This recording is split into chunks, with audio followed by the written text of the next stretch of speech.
My name is Richard Phelps, and I'm going to be going over a security state of mind and talk a bit about the cybersecurity space, what's going on in it, where vendors are heading towards, and some areas to think about from organizational perspective about how you can secure yourself and your clients. My job title is on the screen. I am the Chief Solution Consultant within Exclusive Networks UK. Been working in this industry for about 14 and a bit years now, nearly 15, and it's all about cybersecurity for me. It's how it works, what does it work with, and trying to guess what's next, which is obviously really difficult, but it's what I do. It's what keeps me interested. So over the next 20 to 30 minutes, I'm going to be going over the different elements of cybersecurity, where it all fits, what does it do, what are the challenges that both consumers from all sides of the world are facing, whether it's a one-man company or if it's a 100,000-man organization. So it'll be fairly generalist. And if there are any questions, there is a chat box to send them across. But yeah, here we go. So start the agenda.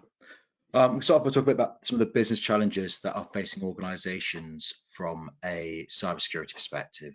We'll talk a bit about some of the market dynamics, so what is affecting and what are cybersecurity companies doing, and also what we've seen with regards to it. A bit of an understanding about security maturity and how you can use this to help plan where you are and what you're trying to achieve, because not everyone is going to try and achieve the same thing. And a bit about the industry trends and talking a bit about what's happening and what's going on. And obviously at the end, a few next steps.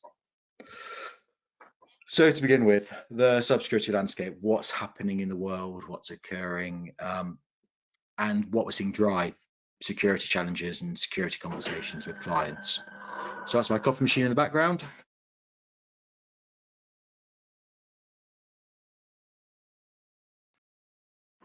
Right, back onto it. So with regards to legislation, so legislation is obviously essential for most organizations, whether it is ISO 27001 or whether it is different frameworks such as MITRE, or whether it's looking at other security elements such as GDPR or other legislation and regulations, depending on what sector you're in, whether it's got to be for payment card, whether it's got to be different elements. Part of the challenge with legislation, though, is it doesn't necessarily mean you're going to be preventing attacks against yourself. It just means that you've achieved what that organization requires to utilize it, whether it is actually I've done the minimum requirements for GDPR or I've done this for cybersecurity. It doesn't mean that you are necessarily going to be secure. It just means that you've achieved the requirements to use that service, that platform. So it's good and bad. It encourages to have that conversation at board level, but it's also the challenge of where does the security budget come into this? Where does it sit outside of what those legislations are saying?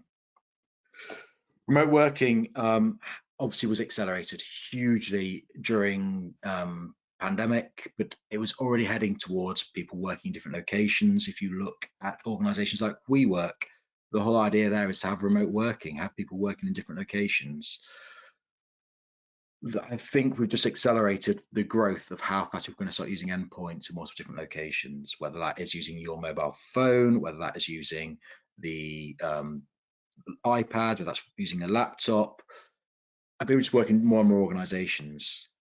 It also means that if people want to get the best people for those organizations, then more often than not going to have to offer some sort of remote working. And if we think about some of the challenges we're facing during the start of people working remotely, it was a lot of people going on through the firewalls, it was people not connecting to the cloud applications, it was challenges with bandwidth, it was how do I do an SD-WAN project and everyone working remotely. And from that, we've seen new acronyms coming out and become more and more popular.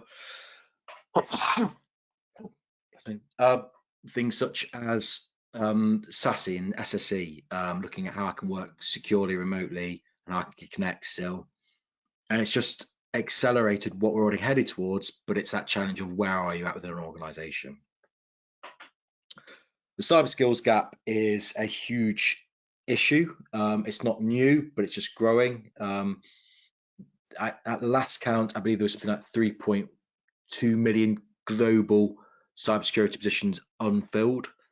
That said, part of the challenge is that people want people with experience, not necessarily straight out of university. So it's one of those things where there is definitely a huge gap there, but it is starting to be slowly filled by universities, by outsourcers. But for most organizations, finding someone with good security skills is very, very difficult. And actually getting them utilized in the best way is also a challenge. And it's where you have to think about what solutions can I have to help make their jobs easy, but also what do they need to work in a day-to-day environment? How do I attract the talent? Is it by giving them the best solutions? Is it by making their lives easier? Is it by paying them the most? And again, good security people are very hard to come by. And when we come to the cloud side, finding skilled cloud security people is also very, very difficult. Part of the challenge for cloud is it's great. It gives you huge scalability, it gives you a huge amount of flexibility. It gives you the ability to operate globally from being in a small location. And actually it uses someone else's infrastructure, which means it saves you on a huge amount of upfront investment. Even if you're using a hybrid model where you've got some of it on-premise and some of the cloud, which we see most organizations go towards, is how do you prioritize where's that data going? How do I secure those workloads that need to be secure? And again, it's almost doing a SWOT analysis of your cloud. Which areas are we strong in? Which areas are we weak in? What do we need to think about? If I was an attacker, how would I get those cloud elements? Is it through APIs? Is it through vulnerabilities? Is it through software? And then geopolitical cyber. With regards to geopolitical, it's obviously a huge thing at the moment, but it's not new either. State nation attacks have been going on for years. What we've just started seeing now is them targeting more and more private organizations, whether that's to get data, whether that's to get information, whether that's to get intellectual property, because there is money in taking data. There's also obviously power and war and all that side of it as well, but actually, at the end of the day, most of the stuff's around getting money to keep things running. And there's also then the fallout of hitting every other organization, whether you're a 10-man band or a 100-man band. Unfortunately, there's always going to be additional people who get hit from these attacks, whether it's something like the conflict virus, which came out probably longer than 10 years ago, which is still around now, which was a virus which was targeting a different organization in a different country, but it still exists today and it still hits organizations out there. The other challenge is the cybersecurity landscape. So this is a small snapshot of the cybersecurity market at the moment. And if you imagine you are sitting trying to decide which product to pick, it's very difficult. Where do you even begin? What elements do you look at? Where do you focus on? Do you focus more on the prevention side? Do you focus on the detection and response? Do you try and get more focus on your mobile challenges, your mobile security, or your cloud? And part of the challenge or the opportunity is, from an end user perspective, obviously there is so many options out there. So it gives you that flexibility to think about what do I want to achieve and find the right fit for those challenges. The other side of it, though, is obviously there's a lot of marketing out there. There's a lot of products saying we're the only ones to do this, we're the only ones to do that. And from what I've seen, nothing is unique, but there are a lot of them that do the challenges well, and a lot of them that do the challenges bad. And again, trying to understand what you're trying to achieve within your organization. Is it that you want a single vendor approach? Do you want it for simplicity? Or do you actually want the best of breed dealing with the siloed problems that you've got? And again, it depends on how organizations are structured. It's whether you've got individual teams, whether you've got a group team. It just gives you different options to look at when you're designing your security strategy. But yeah, this is just a small snapshot of the cybersecurity market. To give you a rough idea, there's about 3,500 cybersecurity vendors out there. Depending on which report you're reading, some say 2,600, some say 3.5, some say 4. And again, it depends on what you class as security. This is just a rough idea of the number of organizations that class themselves as these categories. So data security, obviously, from GDPR side of it, was a huge, as was governance risk and control. How do I look at that data? How do I see that? How do I protect that? And the data security obviously is how most organizations work. It's what I want to protect, what I want to prevent ransomware attacks against, is what I want to secure. It's also what I want to stop the insiders coming from. Then you've got the whole identity market as well. Identity is bigger than just two-factor authentication. It's all about understanding who is that person, what do they do, what should they have access to from a security perspective, but from a business perspective, it's actually looking at how do I make that person's job easier and quicker through things like single sign-on, through things like, actually, they don't have to reset their password every 7 months. They have a very complex password, which they then use, and then in the background, the device changes the passwords to those applications. So again, it's looking at, how do I decide which elements of these areas that I'm doing well currently, and which ones do I still need to look into? Whether it's IoT, whether it's OT, whether it's looking at, do I need deception yet? Is it still too early? And again, different organizations will be at different locations. But again, part of the challenge is how well do these products work with each other? Do they cover me in specific areas that I need to be protected in? Or are they actually just a nice to have? And again, that's part of my job, is to understand how much of a cybersecurity product is a nice to have versus a necessary and a necessity. And it comes down to the organizational structure, process, and who's going to be using what and who's going to be doing what. But part of what we're seeing is a huge amount of attacks going on, and number of records compromised. Part of it, reason why we're seeing more reported, is obviously things through GDPR, through people sharing information, and people being affected by it. But ransomware, unfortunately, doesn't discriminate against any organization. It doesn't matter whether you are a one-man organization, the NHS, 10,000, it just doesn't care. It is cheap to do. It's being utilized by multiple different attackers. It's being utilized by multiple different groups. And part of the challenge is what's your risk from ransomware? And part of the challenge for ransomware is how it's designed. It's designed first to get on a device, then understand your network, then understand where your backups are, and then basically hold you to ransom. Whether it is a disputed denial of service ransomware, I am looking at all your web applications and I'm going to attack them unless you pay me X amount. Whether it's looking at the traditional endpoint ransomware, which is Dorothy in reception has opened an email which had a PDF in it, which has been weaponized, not activated yet, but it's then gone across to everyone else's device and it's now turned on. And now have lost all our data for the past 6 months. Again, ransomware is going to keep growing. It's going to keep people getting affected by it, just because it's so easy to do. And with people working remotely and the challenges people face, it's one of those things which isn't going to stop or go away. In fact, it's only just going to increase, especially with us all working remotely and working in different locations. It gives us a bigger attack surface for the bad guys, and also people maybe might be not as vigilant when working at home as it would be in the organization. So what's it mean for regards to the market? Well, cyber attacks themselves costing in the trillions.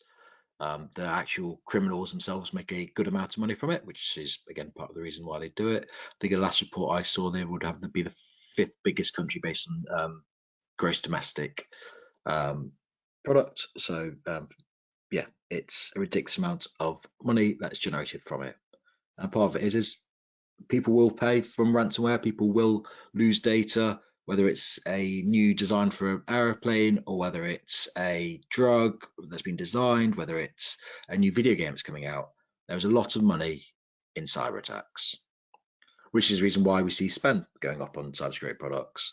But also part of the challenge that most clients face is, I need more products because I've got more locations, I've got more cloud, I've got more endpoints, I've got different attack surface now than I had 6 months ago. Which is the reason why VCs are happy about this market and investing in it, is because it's constantly going to keep changing, constantly going to keep evolving as people add in new services, whether that is utilizing the cloud more, whether that's utilizing a new application, whether that's working in different locations, whether that's expanding, whether that's trying to get a new regulation through, whether that's trying to come up to speed with regards to, say, OG86 from a operational technology perspective. There's all these different challenges that organizations face, which they weren't facing 3 months ago, 6 months ago, 2 years ago, 5 years ago. So we can't keep doing what we did previously. We have to keep thinking about what's next and how we're going to expand that and how we're going to deal with that. And then if you look at cyber insurance as well, cyber insurance is a huge opportunity, challenge, multiple different words that can be used for it. But from a cyber insurance perspective, the reason why it's really important is that cyber insurance is all around looking at how much how much is spent on protecting yourself versus what you actually get for it. So again, cyber insurance is great, but obviously the amount of money that this costing is going up, and the payouts will vary depending on what security you have in place. So again, understanding what your cyber insurance say you've got to have in place as a minimum, understanding what security tools do they use. Because from a cybersecurity risk perspective, most cyber insurance companies will now use a third-party tool to have a look at you. The reason why they'll do that is outside looking in is how attacker approaches. So if I scan all your public facing IP stuff, how many holes can I see? How easy is it to get through your security currently? And the reason why that's important is if you think about people like Moody's or other cyber insurance companies, they will look at you and say, right, these are all your risks. We aren't going to give you a good credit rating. We aren't going to give you a AAA level because you're a risk. And cyber insurance is all about reducing your risk. It's about having a low risk already, and again, having the right things in place to do that. And again, we know there's data privacy laws in place. We know that there's going to be new legislation, and we know that the conversations are going up to the board level. But the question is how effective that's going to be, what's going to happen, and what the focus is going to be. So this is the main part I'm going to talk about today, which is the cybersecurity maturity model. Now, again, you can add multiple different solutions into this space. You can add multiple different product areas. So it's more of a generalist element of it. And again, you might be already at level 4, jumping up to level 5. You might be at level 1. But if we think about it to begin with, at the very beginning, at the perimeter side of it, we're talking about the preventative stuff. We will have a bit of response part of it, but it's all done manually. It's usually utilizing fairly available products and technologies. So whether that is your firewall, so whether that's a Palo Alto, a Checkpoint, a Fortinet, whatever it is, and actually making sure that's set up correctly is one of the most easy, but yeah, also important parts. If you think about an organization where you are today, you were not there 2 years ago. So again, making sure your firewall is up to date and right is going to save time with regards to the manual threat hunting, manual remediation, because again, you're going to be better protected than if you just had a firewall as a giant doorstop. The endpoint element as well. Everyone needs to have a decent endpoint solution that's easy to use, easy to manage, and actually easy to respond to threats. Partly because that's what's going to get targeted. Yes, there will be attacks across your network. Yes, there'll be targets targeting your database, but most of them start with that user. Whether that is having a good email product that links to your endpoint, whether that's having an endpoint solution that is looking for advanced threats, whether that's having a product which can do your defense and response as well as doing your prevention. And a good endpoint solution is probably the core, especially with things like SASE and SSE working remotely. Is how do I protect that device? You've then got the cloud element of it as well. If you think about applications, majority of organizations out there are now going to be using SaaS applications, whether that is looking at Office 365, whether that's looking at Salesforce, whether that's looking at Concur. These are multiple different applications that are going to be utilized outside of the office. Part of the challenge is how do I protect that data and prevent that data being lost? The whole DLP conversation about the cloud, as well as on the endpoint, it needs to work together. It needs to have a strong story because that's where the future is going to be, is how do I protect that and prevent the weaknesses and challenges there. You also got the threat and vulnerability management. If you think about attackers looking at your network, what they're looking for is vulnerabilities. And there are scanning tools out there that they can utilize to understand that. Just as the tools that you can use to understand what threats and what vulnerabilities do I have in place? How do I deal with them? Do I do it across a massive endpoint rollout? Do I prioritize it? Because you're never going to deal with all the vulnerabilities out there. It is impossible to. But it is a good starting point to understand what I have, what do I do, and what should I do around it. And that's where most companies should be getting to start off with. It's looking at the preventative stuff. It's stuff that I can do without having to understand the cybersecurity threat itself. It's just, I need to get it to work. I need to make it run and work fine. When you start looking about SIEM, SIEM has been around for a long time, and people move to data lakes as well with things like Google Chronicle and I can't remember Microsoft's one. I think it might be Sentinel. The reason why people are moving there is there is a lot of data out there. The challenge from a security perspective is if you haven't got a team looking at it, you're not going to get any value from it. It's just going to be a very large amount of data logs. And then you need to come up with clever queries, you need to look at correlations, you need to actually understand the use cases, and building that all as an organization can be very, very intensive. But from a compliance perspective, most compliance elements require you to have your logs. The reason why is if an attack gets through and you call in a incident response team, whether that is a private team, whether that's your in-house team, what they'll want to go through first is all your logs. The reason why is this will show what happened, what occurred, and what's going on. But from an organization perspective, it's harder to understand what's happening. But you want to start at this point, think about EDR, because if you understand where the attack's come from, what it's done, you can then remediate and deal with that attack. So from a security automation side of it, there is obviously SOAR. So SOAR is probably the biggest automation advancement we've seen in this industry. And yes, some SIEM vendors were doing part of it, but where SOAR has got to is a lot more intelligence around understanding how to make decisions. So it's all about security, orchestration, automation, and response. So understanding all my different security information from all the products over here and what's going on over here, and actually making a decision. The reason why it's going to be good is if you've got a limited security team, you want them to be dealing with the real challenges rather than having to deal with the simple things. So you can automate a lot of incidents and only need to call them in when they have to do something that is serious, when it's a proper challenge. And also you need to think about integrating tooling. So how am I going to put in my different solutions together?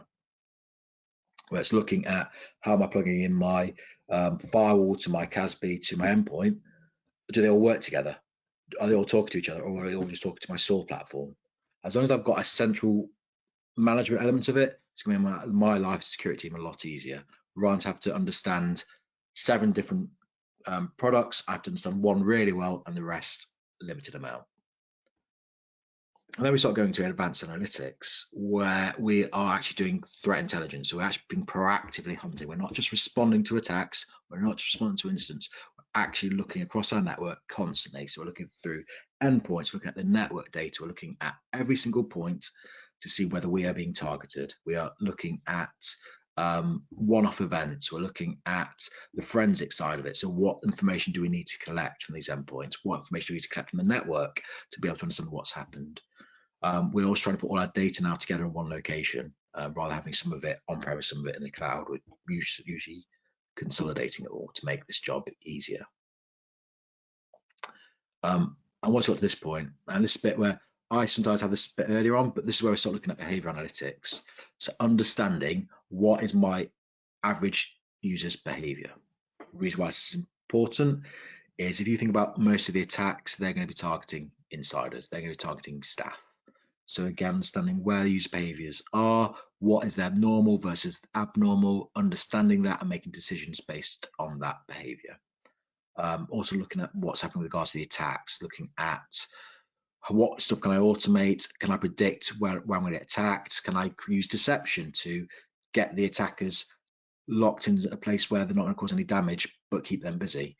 Am I going to be able to say, actually, we're seeing a lot of chat in the dark web this week, we're probably going to get targeted in these locations, we need to make sure we're ready to deal with it.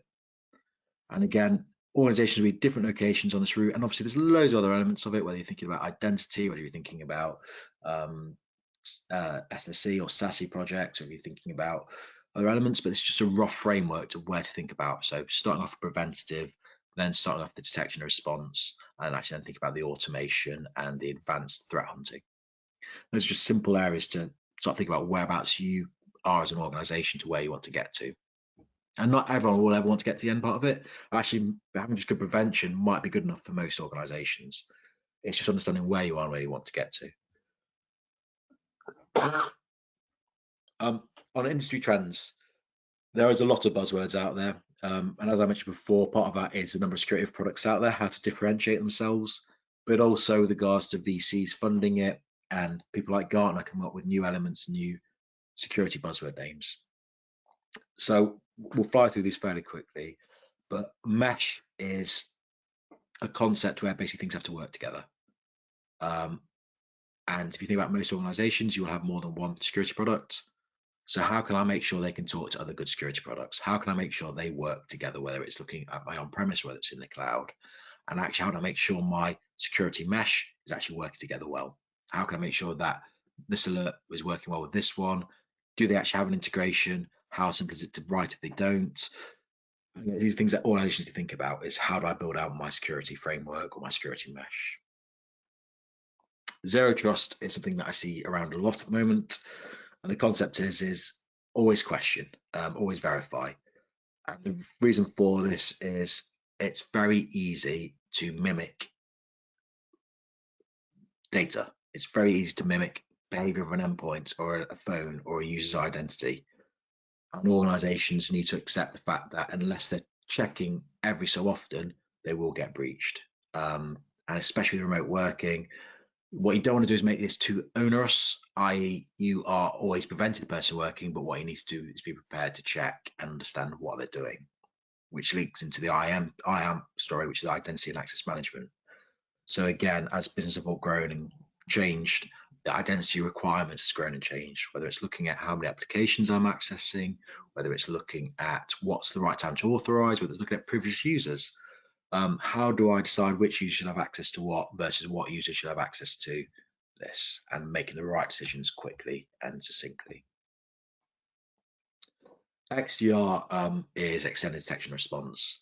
So this is the expansion of the endpoint side of it, the network side of it, the cloud side of it, the user side of it, and actually putting this all together through solutions that work together, whether it is a single vendor with all those areas or whether it's multiple different specialist products. And it's looking at how do I do my threat detection, investigation response quickly and easily. And again, this could just be utilizing what you've got already, but it might require one or two other additional elements where you might be weaker, and how they work together, how they plug in. But XDR is thinking about the mesh, but for a specific purpose. I focused on my response and my detection from those endpoint solutions. SASE or SSE is all focused on how do I secure my edge workforce? How do I secure myself working at home, or how do I secure someone working in the office? How do I protect the applications and the users? And again, more different products in this area, more different challenges in it. And again, part of it comes down to is how easy it is to use, how easy it is to deploy. Again, if this is a challenge to deploy and a challenge to use, users will not want to do it. And the last one is API.